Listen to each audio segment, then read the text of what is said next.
tsy hafa ity fa hatramin'Andriamanitra sy vavahadin'ny lanitra. Genesis 7:20 tapany B. Amin'izao fankalazana ny 15 taona ny fikambanana hira sy filazantsara sy 30 taona ny ZESCA, groupe des experts scientifiques et consultants izao, ny foto-kevitra banjinitsika dia ny fanehoam-panokanana mamavolavana Germaine Nelava feno 40 taona lasa izay dia mafaly anay manolotra ity boky ity fanekempanavotana nosoratan'ny Dadatora Baruela Bruno izay afatry ny fanehoam-panokanana.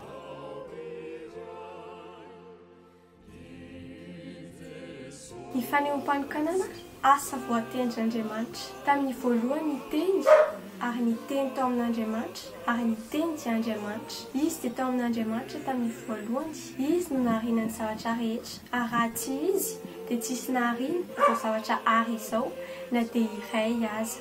Jaona 1:1-7.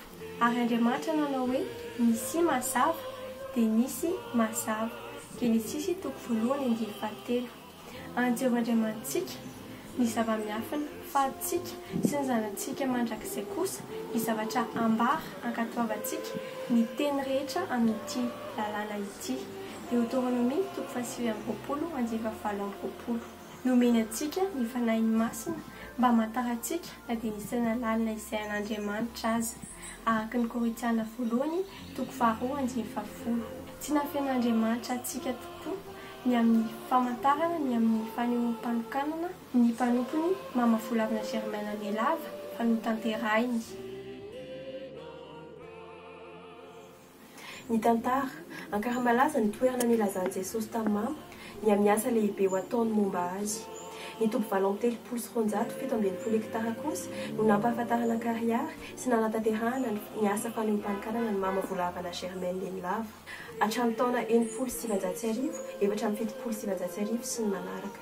Ny toby 7 natao hoe foibe ny asa ny toby lehibe ankaramalaza no nivoahan'ny fampianarana rehetra sy ny fanorenana ny fivelaran'ny asan'ny mama Nelava teto Antananarivo sy ny manodidina ary ny fitariny hatrany ampitan-dranomasina. Hoy Jesosy, tsangam-bato ny asan'Andriamanitra tamin'ny alalan'ny mpanompoka teto Antananarivo ity ka tsy azo foanana mandrakizay.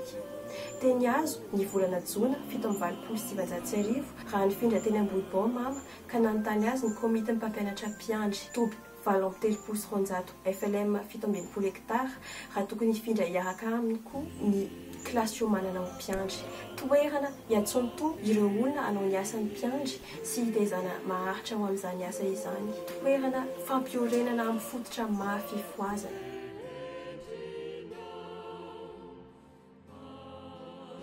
Ny fanehoam-panokanana, ny heviny sy ny hafatra ampitaina. Fanorenana ny fahanekena ataon'Andriamanitra amin'ny olona araka ny Genesis 7:7. Fanatrehan'Andriamanitra tsy mitsahatra ny olona araka ny Salamo 7:3 sy ny fametrehan'ny olona azy rahateo araka ny Mpanjaka voalohany 7:7. Fanamarinana sy fanandratan'ny olona araka ny Romanina 7:7. Famporiana azy eo amin'ny fanjakan'Andriamanitra araka ny Salamo 1:1 sy ny 9. Fanorenana ny fanjakan'Andriamanitra ety an-tany ho tahaka ny any an-danitra. Matio araka ny Matio 9:10. Fanomanana ny fiverenan'i Jesosy andray ny azy araka ny asan'ny apôstôly 1:20. Noho izany ny fanehoam-panokanana dia antoka ataon'Andriamanitra fa tsy hahafon'ny olona izy araka ny Hebreo 13. Fanekempanavotana afatry ny fanehoam-panokanana. Fototra ingana dia hoe Andriamanitra manao fanekena amin'ny olona ary koa noho ny fanekena izay nataon'Andriamanitra tamin'ny mpanompony dia manome teny fikasan'Andriamanitra tsy ho an'ny mpanompony ihany fa ho an'ny tanàna koa. Izany fanekena izany dia aharitra mandrakizay satria na olon'Andriamanitra eo ambony fiainana ho an'ny mpanompony sy ny tanàna. Tsy tanteraka nefa izany teny fikasana izany raha tsy miorina amin'ny fanekena satria ny fanekena no antokany amin'ny hatanterahana izany teny fikasana izany. Marihana fa nanao asa famantarana lehibe Andriamanitra ho fanorehana izany. Asa famantarana dia izay zavatra nataon'Andriamanitra ho hita masitsika ary sika tsapahitanana isehoan'ny voninahitr'Andriamanitra ary koa asa izay misy afatra mazava entiny. Marca ny faneken'Andriamanitra dia ny fanekena ataon'olombelona. Exodosy 2:24. Ary rehefa izany dia nomeny ny teny fikasam-pitahiny Deutéronomia 20:20.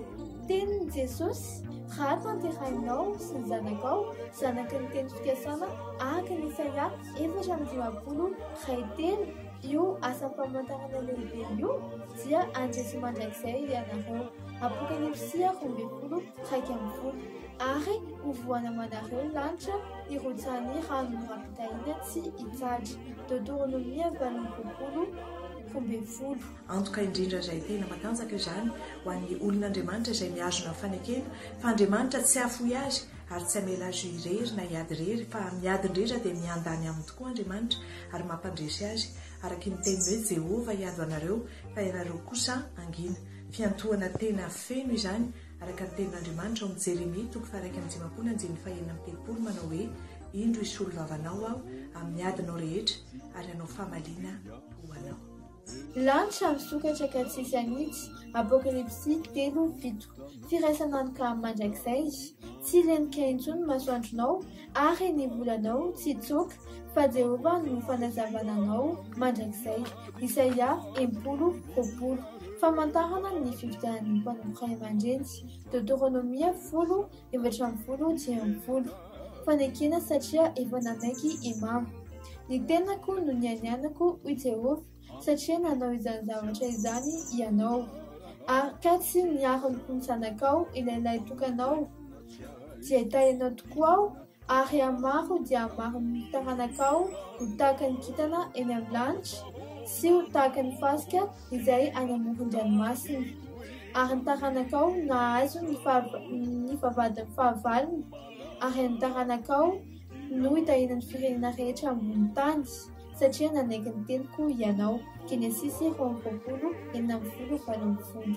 Hoy Jesosy tamin'ny vehivavy rehetra dia tsy nisy nasandratra mihoatra noho ianao ary tsisy intsony araka n'izay hita ao amin'ny Apokalipsy 2:1. Toy ny bavaka nataon'ny mama ho an'ny taranaka tamin'ny Raobosha 7:9 tao amin'ny tovy ankarambalaza taoriny toriteny farany. Niataka ataoko aminao Jesosy, ny zanaky rehetra dia mirapiratra tahaka ny kintana maneran'izao tontolo izao. Ny amin'ny saritratra sy ny ampongamben-danitra ary ny famohamandry dia voasoratra ao amin'ny Exodosy 20:20 sy 20:30 sy 20:30. Tahaka ny Jesosy mpisorona be mamindra fosy mahatoky ka manao fisorona ho amin'ny mpanoto.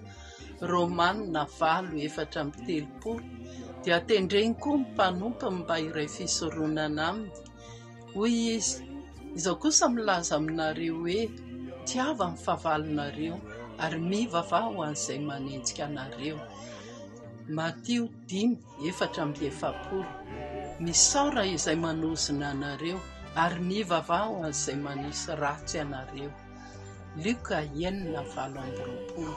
Hoy Paul, ary mivavah mandrakariva ao amin'ny fanahy amin'ny fivavahana rehetra sy mifangatahana ka miambena amin'izany amin'ny faharetana sy mifangatahana rehetra ho an'ny olona masina rehetra. Efesianina 1:20. Amen.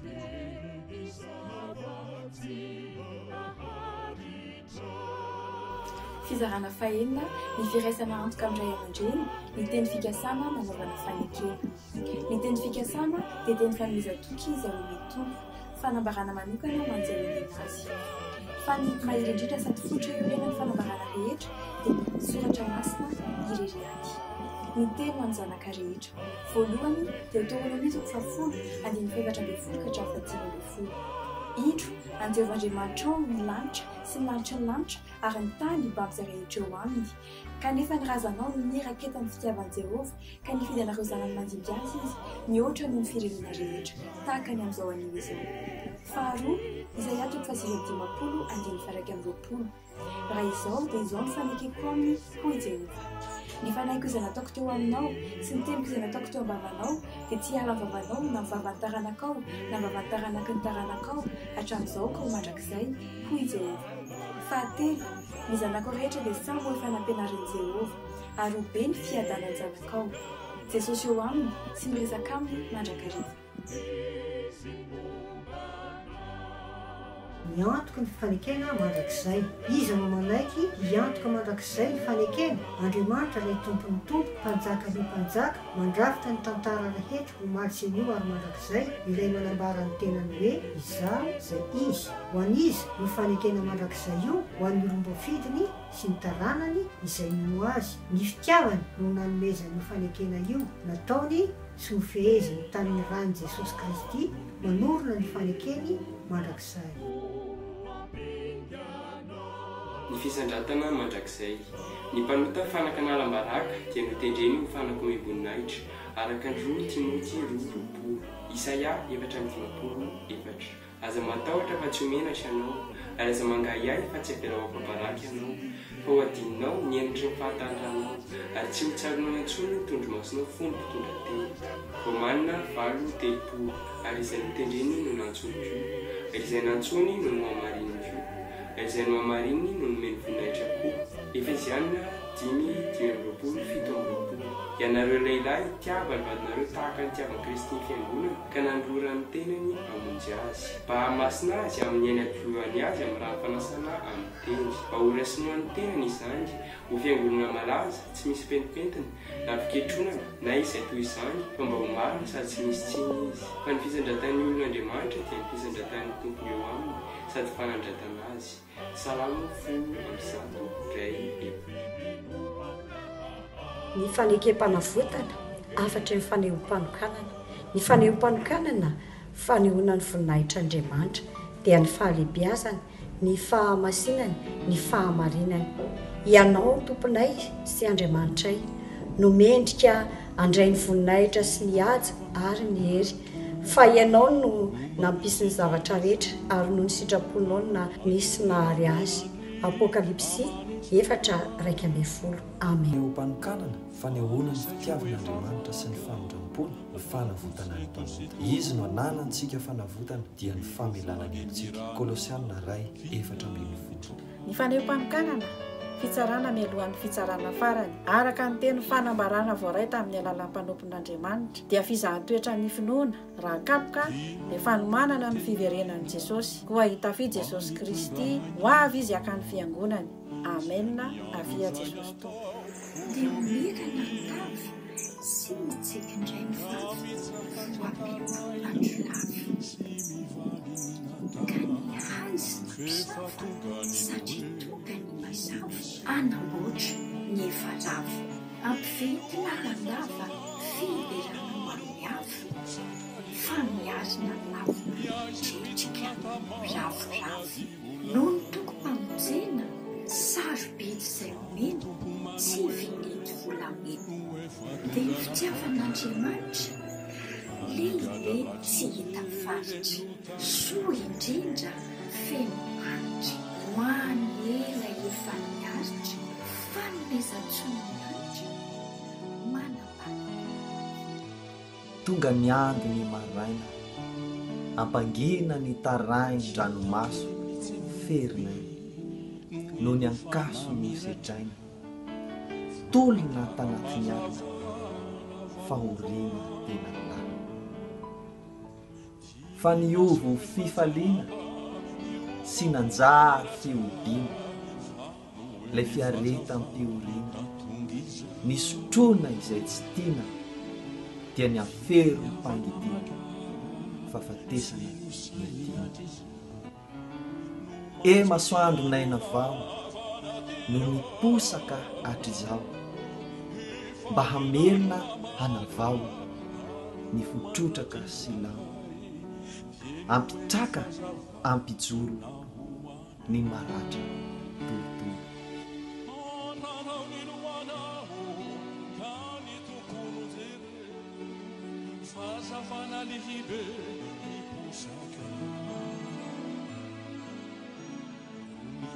Wasanato ni antematsiato arafuna hubi akitusaka risaka isamato ki a Kristi